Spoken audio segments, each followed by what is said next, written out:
So this goes out to all the ladies in the back row who have their head in the sand and are constantly saying, there's no good guys on the dating apps. Affluent men wouldn't be on the dating apps. Okay, this just tells me you have no clue what you're talking about.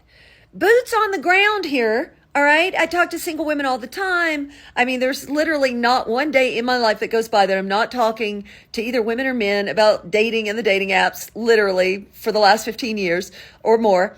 And a friend of mine, for example, and this is just one example. I've got so many. Let's backtrack. A girlfriend of mine, she's been married for a few years. She met a guy online. In fact, on Match.com, he is like huge, big time, Rolls Royce guy. They've got multiple vehicles. They have a beautiful home. They now have two beautiful children. She met him on Match.com. He owns a lot of companies and he's extremely successful. So that's just one of many that I know. And then another girlfriend of mine just recently in the last few months connected with a guy on Bumble, a man on Bumble who just sold his company for $2.5 billion.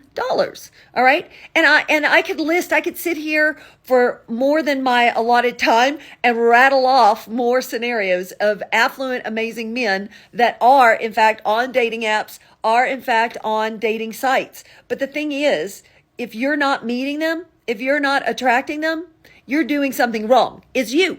Okay. It's not them. They're there. I can tell you they're there.